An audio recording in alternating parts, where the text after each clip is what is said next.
Olá, galera do primeiro ano. Agora nós estamos aqui para concluir o seu último tópico da primeira avaliação para a redação, tá bom, gente? O último tópico consiste na construção de introdução. Vimos no último encontro as competências, as 5 competências, tudo bem? E a partir daí nós vamos dar continuidade agora estudando a estrutura do texto, correto? Agora nossa missão é entender o que é um texto dissertativo, acompanhar cada um dos passos na construção desse texto. Tranquilo, gente? Então vamos começar a nossa conversa.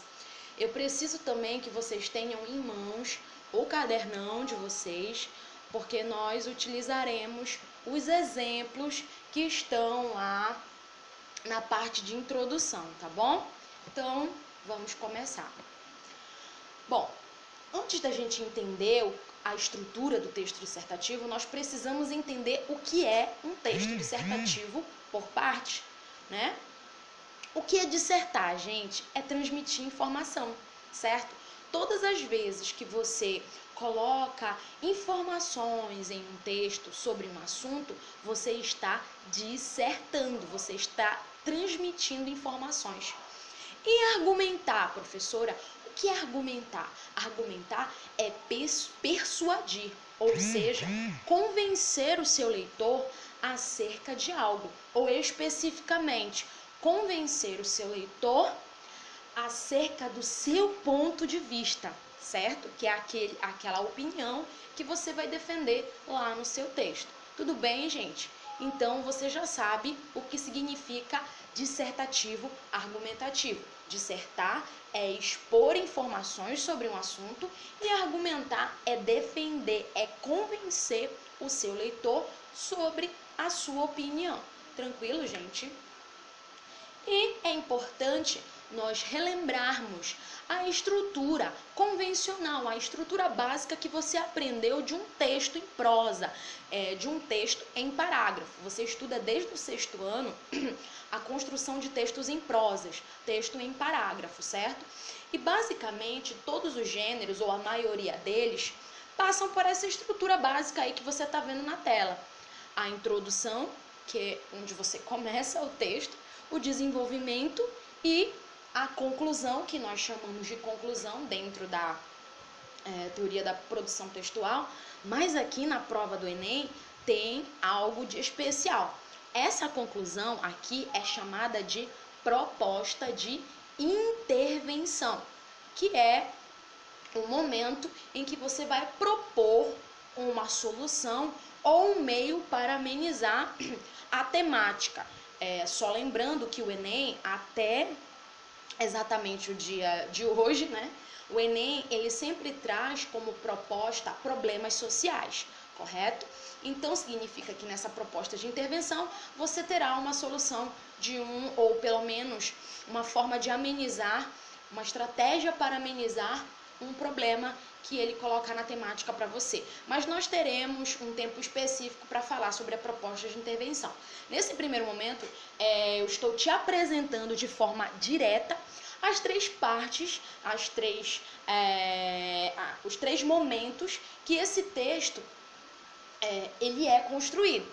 Uma introdução, um momento de introdução, um momento de desenvolvimento e um momento de proposta de intervenção, tá bom? Só lembrando que essa introdução e essa proposta de intervenção aqui, ela precisa manter um padrão de tamanho. É algo que eu sempre falo para vocês. Não adianta você escrever uma introdução de 10 linhas, sendo que o teu desenvolvimento são só 5 ou 4 linhas. É claro que essa questão de linhas é muito relativa, mas você precisa manter uma lógica, certo? Com o desenvolvimento, ele é o coração do seu texto, é o momento em que você vai argumentar, vai defender, né? Vai explicar o seu posicionamento. É claro que aqui você vai precisar de bem mais linhas, correto? Então, a introdução e a proposta de intervenção, ela fica ali em torno de 7 linhas no máximo, tá bom? E essa introdução, ela precisa respeitar esse padrão de linhas para não ficar muito grande, tá bom?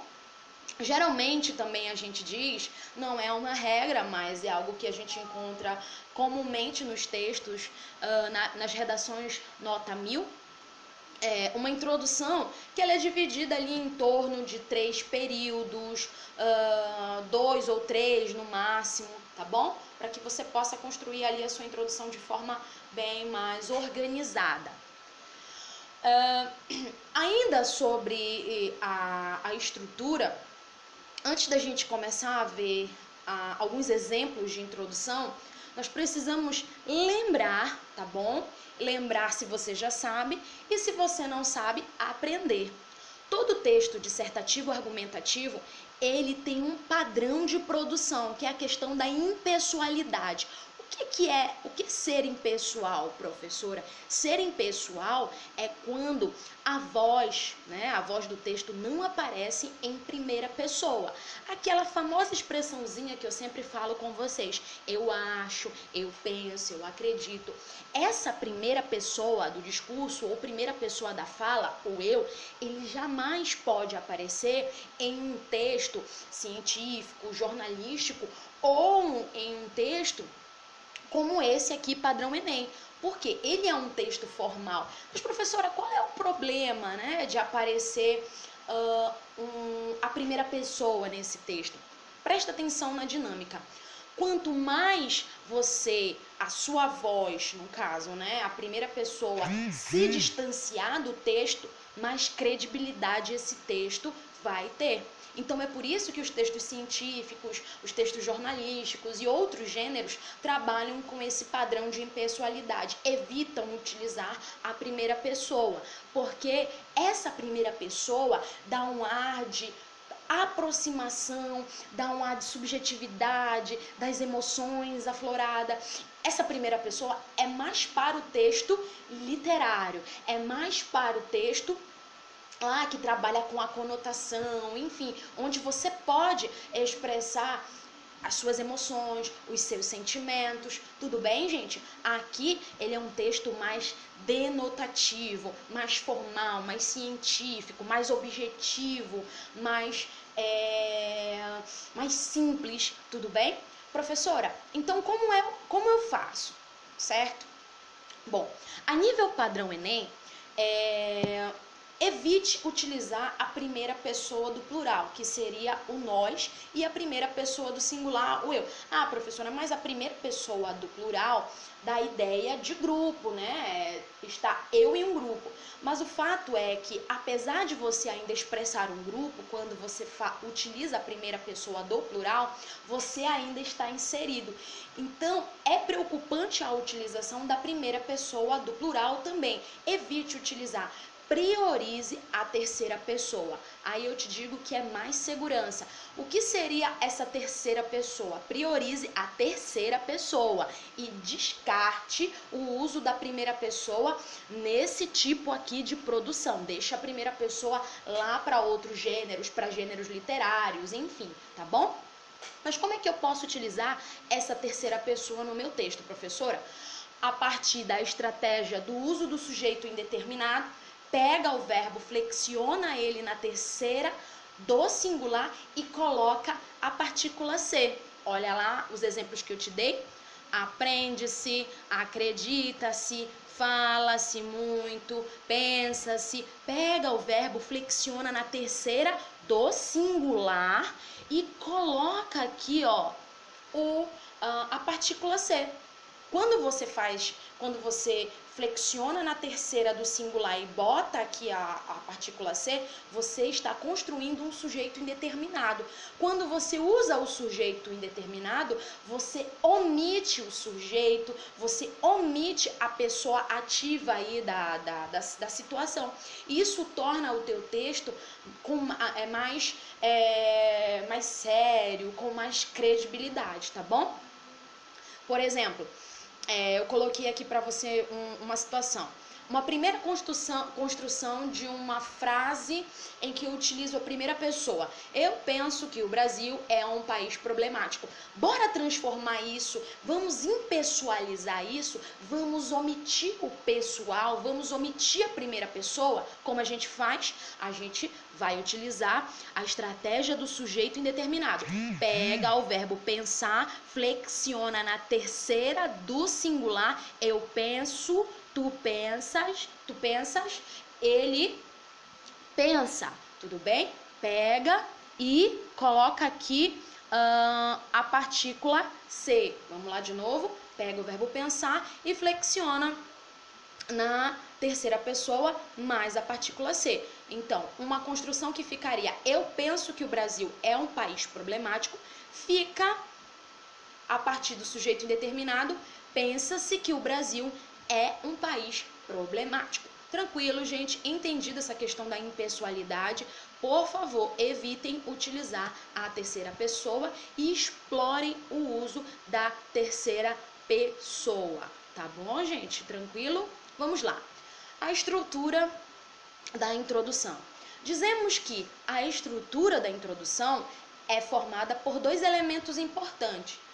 Um primeiro período, que seria um período da contextualização do tema, aquele famoso momento que eu sempre digo a vocês que você vai apresentar o tema, apesar de você saber que o corretor conhece a problemática, conhece a temática, é sua obrigação aplicar o tema ao dia a dia, perfeito? Utilizando conceitos, informações, explicar a relação daquele problema com o teu dia a dia, perfeito? Você vai contextualizar aquele tema, você vai explicar de onde surgiu aquele problema ou qual é a relação dele com o teu dia a dia, perfeito, gente?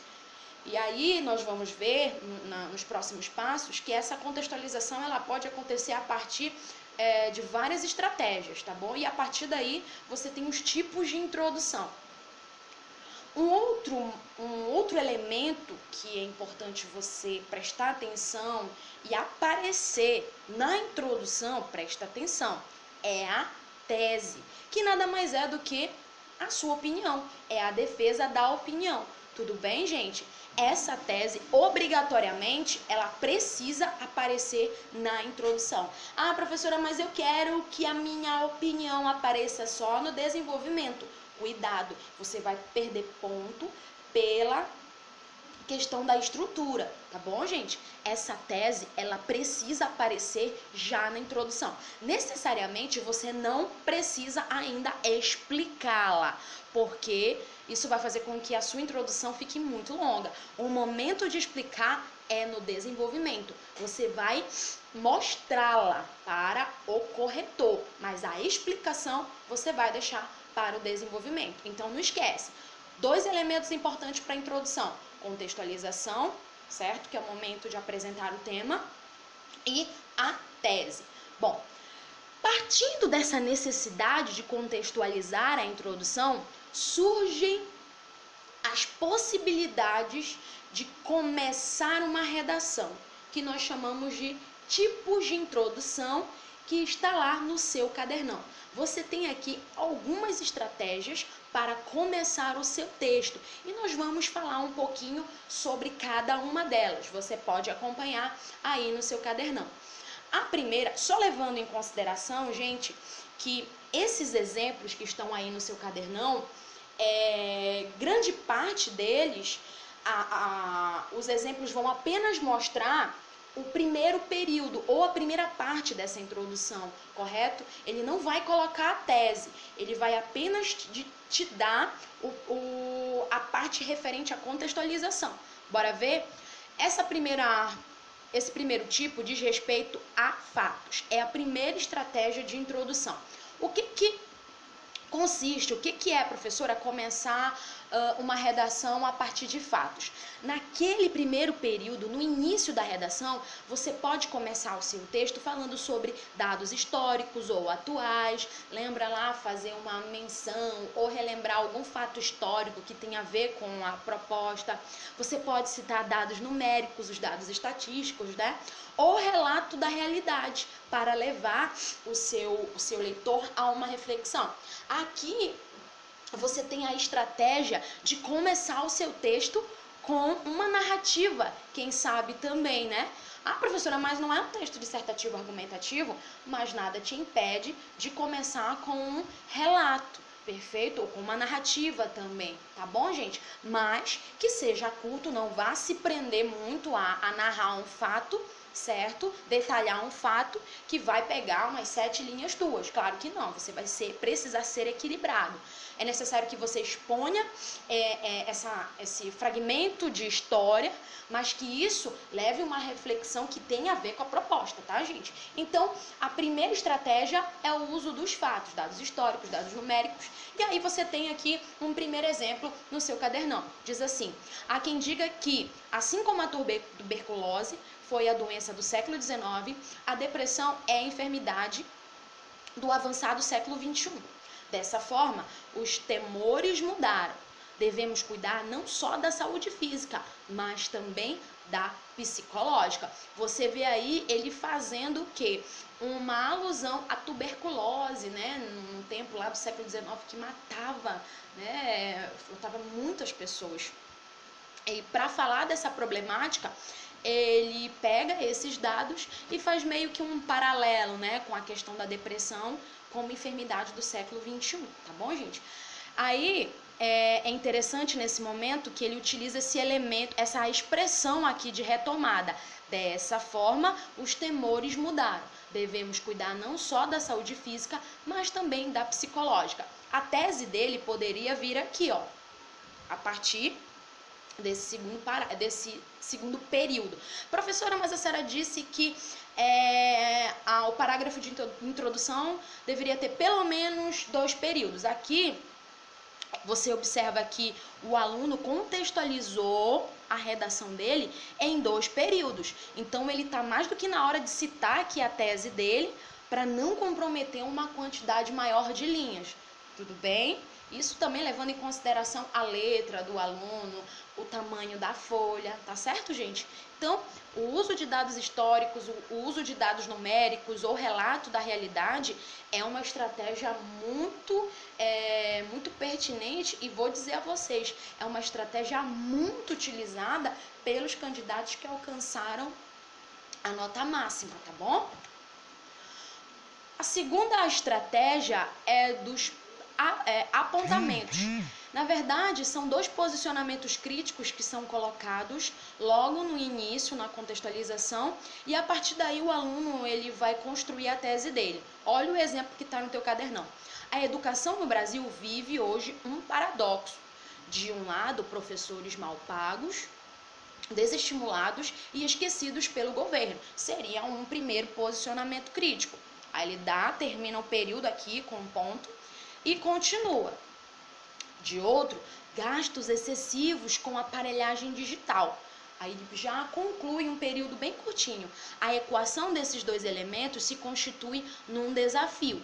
Tranquilo, gente? Aí ele poderia vir com a tese dele aqui, logo abaixo. Claro, tomando cuidado para não tomar também tantas linhas excessivamente, exageradamente. Então você percebe aqui que ele utiliza 2 posicionamentos críticos. Ele inicia logo, né, falando de um paradoxo. Quando você tem um paradoxo, você tem uma contradição. E aí ele vai expor essa contradição para construir a tese dele. 2 posicionamentos críticos. Tá bom, gente? De repente você pode começar a sua redação falando de 2 posicionamentos críticos de pessoas, referências, né, no assunto, ou opiniões opiniões que você leu em algum lugar, opiniões que você viu em algum telejornal ou leu, enfim, você pode começar a sua redação falando sobre 2 posicionamentos críticos e a partir da exploração, né, da explicação desses 2 posicionamentos críticos, você construir o seu posicionamento, manter aí fazer um equilíbrio, né, e chegar num posicionamento seu lá na tese, tá bom, gente?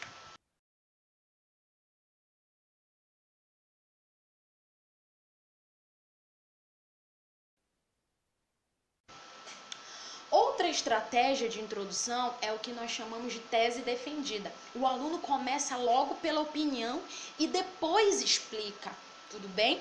Esse tipo de estratégia, eu diria a vocês que não é tão utilizada, não é tão explorada e também o aluno, ao utilizar essa estratégia, deve tomar muito cuidado, porque qual é o impulso do aluno? Uma vez que ele já defendeu o posicionamento dele, a ânsia é de partir logo para o desenvolvimento, né? Mas você não pode se esquecer que você precisa ter uma tese, mas você também precisa de uma contextualização e você precisa de uma explicação, tudo bem? Então, é importante que se você for utilizar esse recurso aqui da tese defendida e começar já com a sua opinião, você precisa pelo menos fazer uma relação, né, num segundo período, como a pessoa fez aqui nesse exemplo, pegar a sua tese e fazer algum tipo de relação aí com a temática, para a introdução não ficar estranha ou problemática. Olha só, é um grave erro, olha só essa estrutura, já demonstra o posicionamento do aluno. É um grave erro a liberação da maconha, pois ela provocará de imediato violenta elevação do consumo. Tudo bem, é a opinião do aluno. E aí ele vai tecer, ele vai construir uma explicação no segundo período. O Estado perderá o precário controle que ainda exerce sobre as drogas. O Estado perderá o precário controle que ainda exerce sobre as drogas e as instituições de recuperação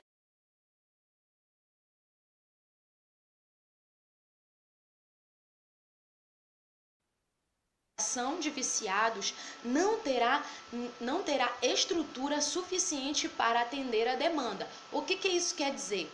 Que o aluno apresentou a tese, mas no segundo período ele tratou logo de explicar, né, ou evidenciar, deixar clara a relação da tese dele com a temática. Se ele terminasse a introdução dele aqui, nesse ponto aqui, ficaria meio problemática a introdução do nosso aluno, tá bom? Continuando. Definição temática, conceito da temática. É uma estratégia muito comum também nas redações nota 1000. É quando o aluno, ele começa a introdução dele, ele contextualiza a introdução dele com um conceito. É claro que esse conceito não pode ser um conceito tirado da tua cabeça, tá, gente? Que fique claro, não é um conceito que você vai criar lá na hora, é um conceito que já existe. Ah, professora, mas eu não me lembro esse conceito. Tenta lembrar pelo menos a ideia para você parafrasear, tá bom, gente?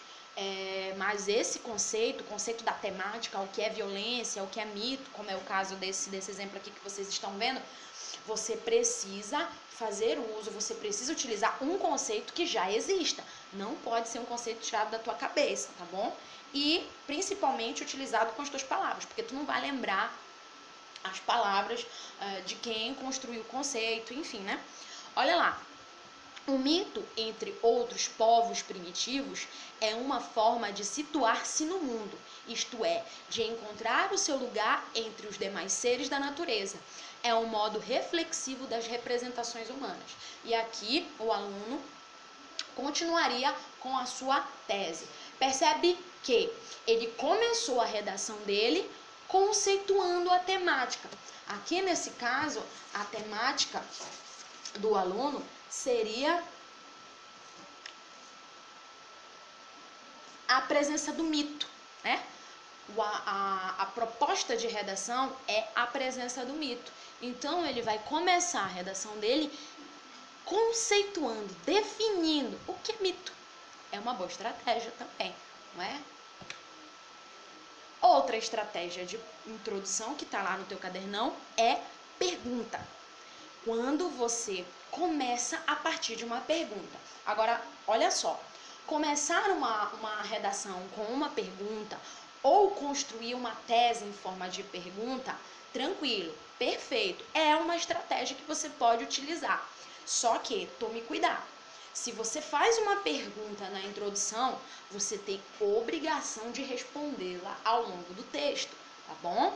O mais preocupante é quando o aluno pensa em terminar uma redação com uma pergunta ou colocar uma pergunta lá no desenvolvimento sem que haja uma resposta. Mesmo que a pergunta seja retórica, o que é uma pergunta retórica, professora? É aquela pergunta que todo mundo já sabe a resposta, né? Mesmo que seja uma pergunta retórica, é importante que você, se você for fazer uma pergunta, que você responda ao longo do texto, tá, gente? E se você for utilizar a pergunta como uma estratégia de contextualizar ou de começar a sua redação, responda a essa pergunta. Olha aqui o exemplo. Será que é com novos impostos que a saúde melhorará no Brasil? A cada ano, somos lesados por mais cobranças para alimentar um sistema que só parece piorar. Ponto. E aí o aluno novamente começaria a tese dele bem aqui. Tranquilo, gente? Você percebe que ele começa aqui com um questionamento. Eu posso fazer isso, professora?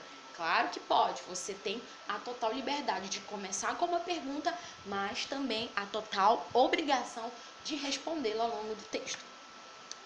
A comparação também é uma estratégia bastante utilizada pelas redações nota 1000.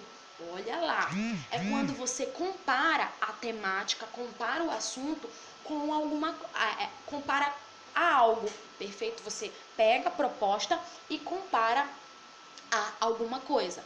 Diz assim um exemplo que está aqui, ó. Assim como aconteceu na época da escravidão no Brasil, em que existiam elementos contrários e favoráveis a ela, também hoje há os que são a favor e os que são contra a implantação da reforma agrária. Ora, o que acontece aqui? O aluno contextualiza a redação dele, inicia a redação dele fazendo uma comparação, um paralelo entre o processo da escravidão e a questão da implementação da reforma agrária. Beleza, gente? Posso começar minha redação assim? Pode, gente. E a partir aqui desse ponto, ele teria total liberdade de construir a tese dele. A citação também é uma estratégia bastante utilizada pelos candidatos do Enem. Quando você utiliza uma citação, é importante que após essa citação, você explique, certo? Essa citação de modo a relacioná-la com o problema. Nesse caso aqui, você tem como o tema da redação a questão das incivilidades e infrações, né? Então, o aluno pega essa citação aqui, o mundo começou sem um homem e poderá acabar sem ele, dá um ponto e explica relacionando a citação à temática.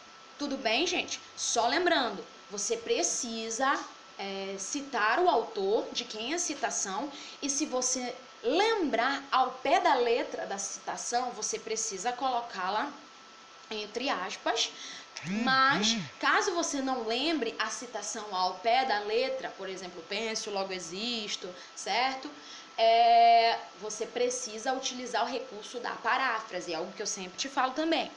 Como é que é a paráfrase? Você colocar com as suas palavras. E uma última estratégia que nós utilizamos é a estratégia do provérbio, ou o mais conhecido, ditos populares, ou ditados populares, né? Deus ajuda, quem cedo madruga, enfim, a gente tem vários ditados populares aí que nós podemos utilizar. Essa estratégia aqui, ela não é tão utilizada assim pelos candidatos, mas quem sabe pode ser uma estratégia para você. Demonstra conhecimento de mundo, tá bom? Então, você pode fazer uso também dessa estratégia, apesar de não ser tão utilizada assim. Diz aqui o exemplo. Assim trata o provérbio de Confúcio. transportai um punhado de terra todos os dias e farei uma montanha. Deixa eu só juntar aqui. E farei uma montanha. Vamos lá? Um projeto social exige um passo de cada vez, pois cada um deve fazer a sua parte. O que aconteceu aqui?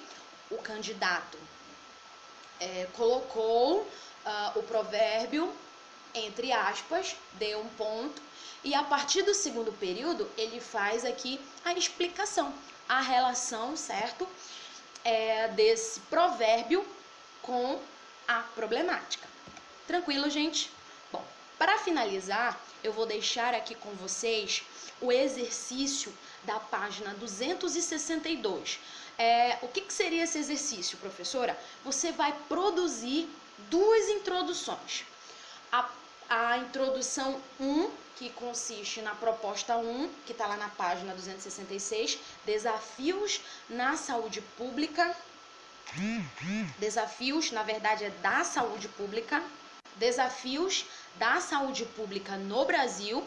Você vai construir uma introdução dessa proposta, da página 266, aliás, 262, e vai construir uma segunda introdução da proposta 02, que é o combate à gravidez na adolescência no Brasil, tá bom? Você pode reler, reestudar, né? Cada uma dessas estratégias de produção de introdução. Você pode escolher uma ou duas que você se sinta mais à vontade e faça. É importante que você já veja, estuda, teste todas elas para que você já escolha uma estratégia para você treinar nas suas redações. Mas, por enquanto, eu vou deixar vocês livres para escolher a estratégia que vocês quiserem.